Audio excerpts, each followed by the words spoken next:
দর্শক, শিল্প অঞ্চলের সর্বশেষ খবর জানাতে সাভার থেকে আমাদের সাথে যুক্ত হচ্ছেন আমাদের সহকর্মী জহিরুল ইসলাম খান লিটন।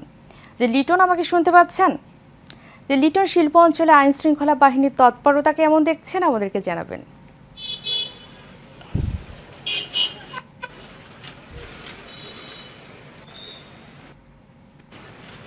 উর্মি, আপনি জানেন যে চলমান যে সহিংসতা রয়েছে, এই সহিংসতা কিন্তু আশুলিয়ার সহিংসতা, এই সহিংসতা কিন্তু থামতেই আছে না। আমরা দেখতেছি যে প্রতিনিয়ত সহিংসতা আস্তে আস্তে বাড়তেছে। গতকালকেও কিন্তু এই এলাকায় কিন্তু আমরা দেখেছি যে আশুলিয়াতে 70টির মতো গার্মেন্টস কারখানা বন্ধ ছিল, আজকে কিন্তু বন্ধ রয়েছে প্রায় 221টির মতো কারখানা আজকে বন্ধ রয়েছে। কিন্তু আমরা দেখেছি যে সড়কে কিন্তু আইন শৃঙ্খলা রক্ষাকারী বাহিনীর কথা যদি বলি, সেই ক্ষেত্রে আমরা দেখেছি যে প্রতিনিয়ত সড়কে, মহাসড়কে এবং শাখা সড়ক যে রয়েছে, বাজারঘাট বলেন, যেখানেই বলেন, আমরা কিন্তু যৌথ বাহিনীর উপস্থিতি কিন্তু আমরা যথেষ্ট দেখেছি এবং তারা কিন্তু সকাল থেকে নিরলসভাবে প্রচেষ্টা চালিয়ে যাচ্ছে যে যাতে কোনো রকম অস্থির পরিস্থিতি সৃষ্টি না হয় এবং কোনো রকম বড় ধরনের বিশৃঙ্খলার সৃষ্টি না হয়। যদিও আজকে 221টি গার্মেন্টস শিল্প বন্ধ থাকার পরেও কিন্তু আমরা কোনো বিশৃঙ্খলার দেখতে পাইনি। এর কারণ হিসেবে রয়েছে যে যৌথ বাহিনীর তৎপরতার থাকার কারণেই কিন্তু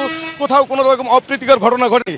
আমরা একটু কথা বলতে চাচ্ছি আজকে যিনি এখানে রয়েছেন, ইন্ডাস্ট্রিয়াল এসপি হিসেবে industrial police super Sarwar Alam রয়েছেন। আমরা তার সাথে একটু কথা বলতে চাচ্ছি যে গতকালকেও কিন্তু আমাদের এখানে আমরা দেখেছি যে 70টি গার্মেন্টস শিল্প বন্ধ রয়েছিল, আজকে কিন্তু অনেকটা বেড়েছে। এটা কোন কোন ধারায় বেড়েছে এবং এটা নিয়ন্ত্রণের বিষয় নিয়ে আসলে কি করণীয় হচ্ছে একটু যদি।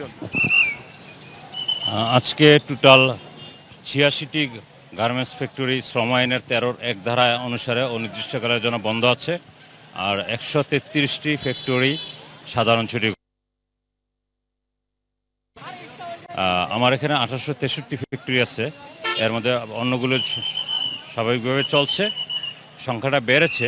আমরা মালিকদেরকে আগে অনুরোধ করেছি আপনারা ফ্যাক্টরিগুলো চালান। একটা ফ্যাক্টরি, কিছু ফ্যাক্টরি বন্ধ থাকলে শ্রমিকদের মধ্যে একটা প্রবণতা আছে, ওরা কাজ করতেছে না, আমরাও তাহলে ছুটি ভোগ করি, এই যে একটা ইফেক্ট। আবার অনেকে ভয় পায় যে ওই ফ্যাক্টরি বন্ধ আছে, কিছু ফ্যাক্টরি বন্ধ থাকলে অনেক শ্রমিক তাদের ফ্যাক্টরি বন্ধ করে দেয় ভয়ে।